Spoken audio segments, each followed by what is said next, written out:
বৃন্দ এবং আমাদের অভিভাবক মন্ডলীকে সবাইকে শুভেচ্ছা অভিনন্দন। আজকে অভিভাবক সমাবেশ, আসলে আজকে বক্তব্য দেওয়ার জন্য আসিনি, আজকে আপনাদের পরামর্শ শোনার জন্য আসছি। মূল্যবান পরামর্শ দিবেন আমাদেরকে। দাদা কিষান কেজি স্কুল আজকে 9 বছর শেষ করে 10 বছরে পদার্পণ করতে যাচ্ছি। এই 9 বছর শেষের সফলতা আপনাদের সহযোগিতা পেয়ে যে আমরা পথ চলা যে অভিভাবক আমাদেরকে সহযোগিতা পেয়েছে তার জন্য আপনাদেরকে ধন্যবাদ। এই প্রতিষ্ঠানকে সামনে এগিয়ে নেওয়ার জন্য আমরা পরিচালক পরিষদ এবং আপনাদেরকে নিয়ে এই প্রতিষ্ঠানটাকে সামনে এগিয়ে নিয়ে যেতে চাই।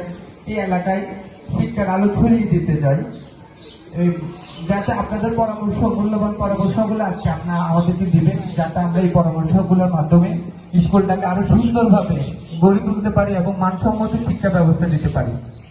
তাই বলবো, অভিভাবকরা আমাদেরকে আপনাদের মূল্যবান পরামর্শগুলো দিবেন।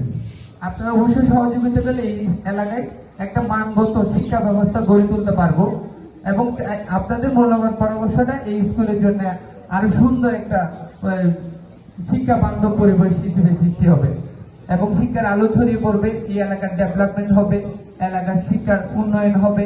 যত শিক্ষা প্রতিষ্ঠান হবে এলাকার তত উন্নয়ন হয়।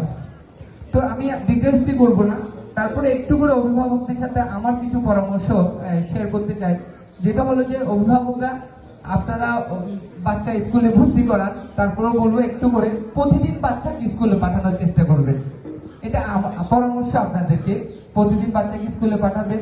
তার সাথে সাথে স্কুল থেকে যাওয়ার পরে ডায়েরি খাতাটা একবার চেক করবেন, ও রেগুলার পড়া লিখে নিয়ে গিয়েছে কিনা। দেখা যায় যে P1 P2 KG1 পর্যন্ত ডায়েরি টিচাররা লিখে দেন, 3 4 5 6 7 এরা অনেক সময় বাচ্চারা লিখে অনেক সময় ভুল ভ্রান্তি থাকে। সেই জন্য বলবো আপনারা অভিভাবকরা ক্লাস টিচার এবং সাবজেক্ট টিচারের সাথে একটু নাম্বার নিয়ে যোগাযোগ করবেন, কোনো ভুল ত্রুটি দিলে ওটা যাতে পরামর্শ দিতে পারে। এটা আমার পরামর্শ অভিভাবকদেরকে। আর একটা কথা বলবো, হোমওয়ার্ক বাড়ির কাজ দেওয়া হয়, একটা রিকোয়েস্ট করবো বাড়ির কাজটা যাতে করে।